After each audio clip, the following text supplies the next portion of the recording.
I got to figure out my own ish before we do anything. But finally, all right, it's Julio time. It's time to talk Julio. He had rattled off 2 decent starts after coming off the IL. He had the bad one, kind of got dinked and doinked to death.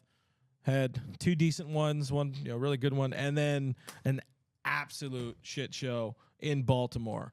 The trust, not ideal. It's not a very high point for Julio. What does this do for his future? And then we still got to address the super chat out of it at some point. But go ahead. Yeah, lots to unpack here with Julio Urias. The first thing that really comes to mind is he was just wildly ineffective. I mean, the command was off. He wasn't hitting his spots at all. Didn't have any bite to his breaking stuff. And his stuff isn't good enough to get away with mistakes. And that's what we've learned from Julio this season. But I will remind folks out there that he's coming off one of his best outings of the year. I mean, in New York, he goes 6 innings, allows just that 1 hit to Nimmo. So it's not like he's put together some terrible starts. But if you look at his numbers as a whole, that ERA is north of 5. A 5.02 ERA for pitchers with a minimum of 70 innings pitched. That's 89 out of 103 pitchers. That's up from the National League leading 216 last year. The FIP at 477. Opponents are hitting 241.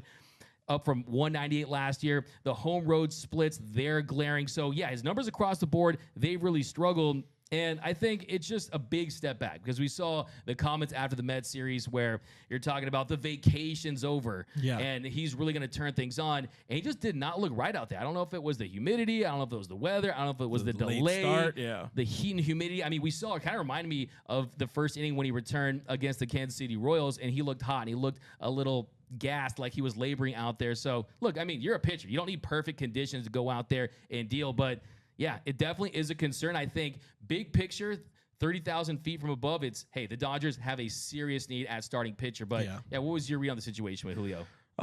In all honesty, 10 o'clock game, delayed. It's my day off. I didn't give one rat's crap about it. How you get fired on a day off? But when you're looking at the greater picture of this team, the Julio thing is now becoming a pretty big concern because you entered the season. This is your opening day starter, and he has not rattled off an actual legitimate streak. I don't even know how many quality starts he has this year, but it's not enough. And you do have to wonder. And he said no. He's essentially, in so many words, via a translator, said no. I Juan Dorado. That the contract isn't a part of the problem. Thinking about free agency isn't a part of the problem. But you have to wonder at this point, it might have very much this deep into the season crept into his head. Hey, I'm pitching for my next big contract. This was supposed to be my year. This is supposed to be my $250 million 8-year deal in the offseason.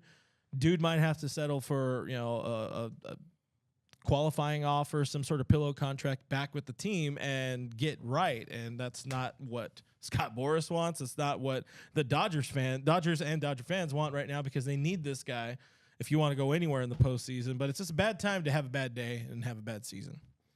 And it's the worst possible time. But like you said, the good thing about it, if you look at some of his options, and I just want to go back and point out that literally was the worst start of his career. I mean, 8 runs allowed. Witnessed history. We witnessed, the wrong side of history there. And I think the big takeaway from his start specifically, only 5 swings and misses were generated.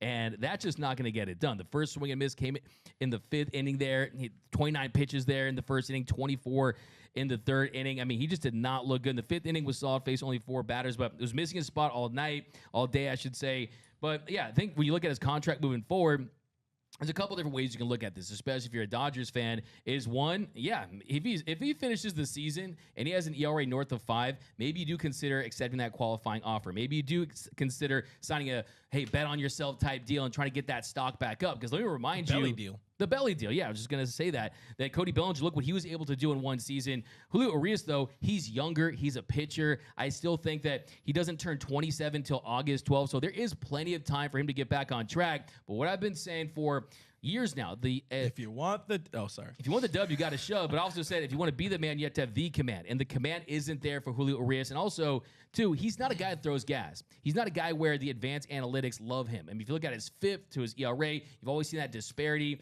The miles per hour on the velo, that's not where he's at. But what he does do at an elite level, misses barrels, induces soft contact. As long as he's hitting his spots, and he has the feel for that slurve, he's going to go out there and be effective. But I do think if you're Scott Boras, you are quaking in your boots right now, and I think you are reevaluating the situation. But here's something else that's possible. If you're the Dodgers, what do billionaires do during a recession? They're the ones that always have money. That's when they buy up all the properties, right?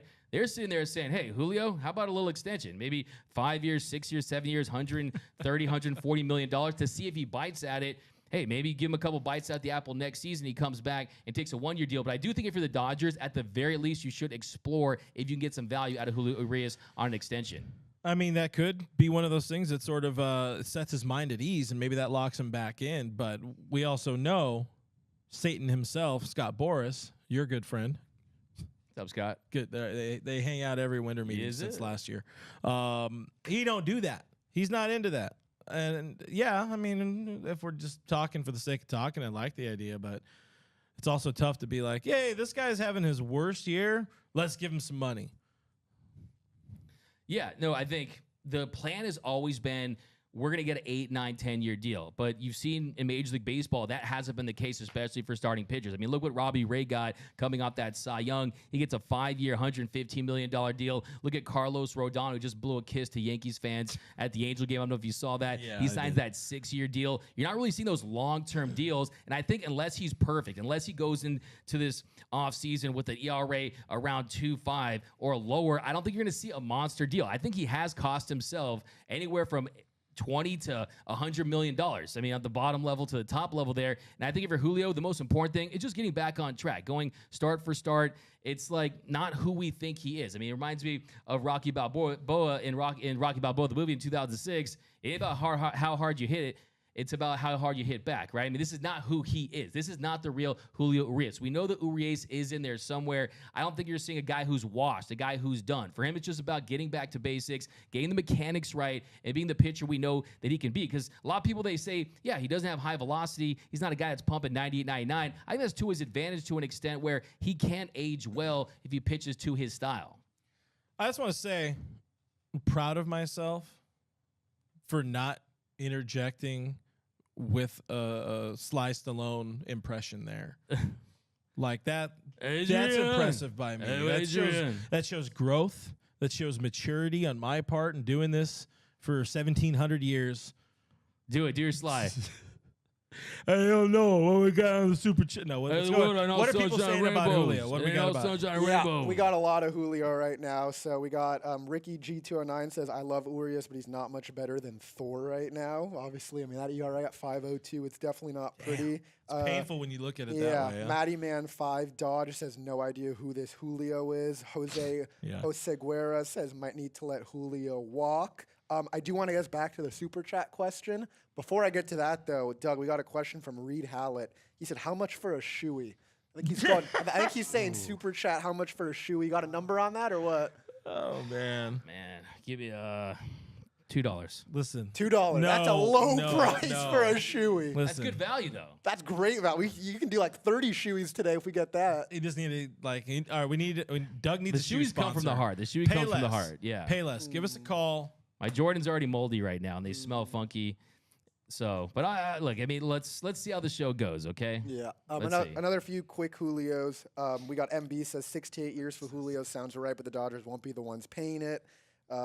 James Noriega said Julio is not done. He can still be a lead and contribute big time. So he kind of, I guess, is going back to the start before. But I do want to guess all the way back to the initial question, which I want to find quickly. Our first super chat. Okay, I don't remember. I can't find it exactly, but it was basically, can the Dodgers get a team-friendly deal on Julio now that he's struggling? Just kind of what he was going for. What would you give him? What is your deal? Like, let's say 3 years? How much are you giving him for 3 years? I don't think they'd bite on that. I think at that point they would say, we want to take a team-friendly 1-year deal, try to get back to the market. Regard. I would say for him to even consider it, which I still think is unlikely, you're looking at something 6 years, 130, 140 million, because you're still having to pay a premium. He's still young. He's a left-handed pitcher. He has a great track record. He has remained healthy, no arm, no shoulder issues. So, yeah, he has been going through it of late, but still we know that he's one of the better left-handed pitchers in the game, even though he's going through it. That deal is terrible for him. It's terrible for Scott Boras because it would mean he's a free agent at age 33. You give him a 2-year deal with like either a mutual option or a player option. Let's say mutual. You give him like a 2-year deal.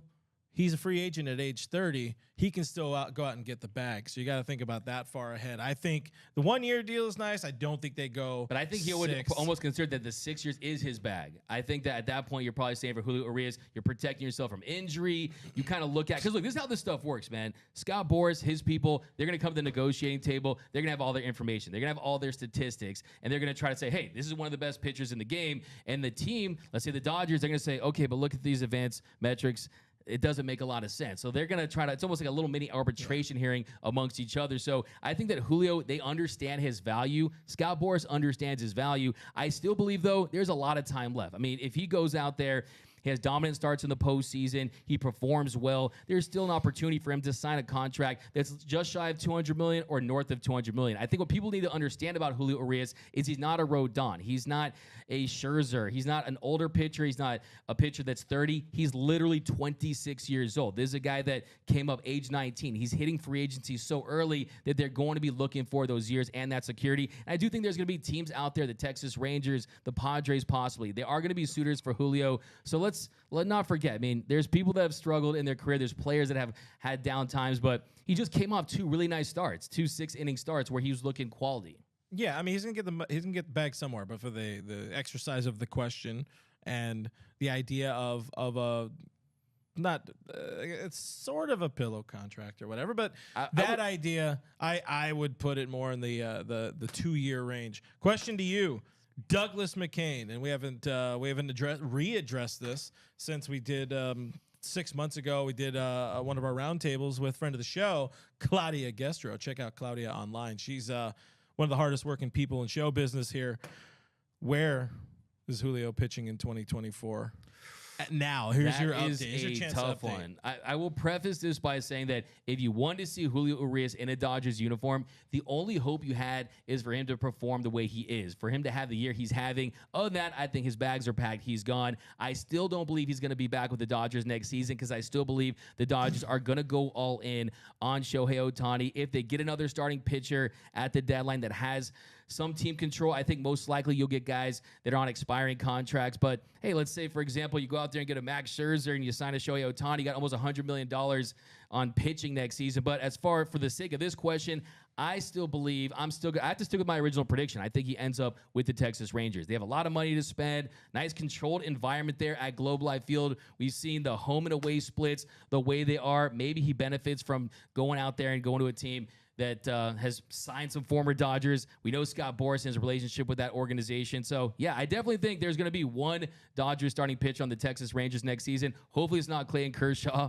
But I think Julio Urias, ends up in Texas. I mean, I would love it for him to be on the Dodgers because he's the indelible image of the 2020 World Series. I love the Urias. This guy is one of my favorite pitchers to watch of all time. But that's just what my gut tells me. 3 teams I got. I like the Rangers. Right at the top of the list, Yankees. I already said Rangers. I think the Mariners are in because you know how the Mariners be right now. But the dark horse, and I hate it, San Francisco. They already have a lot of pitching, but that's a dark horse in my opinion. They will be kicking the tires on Julio Urias this offseason.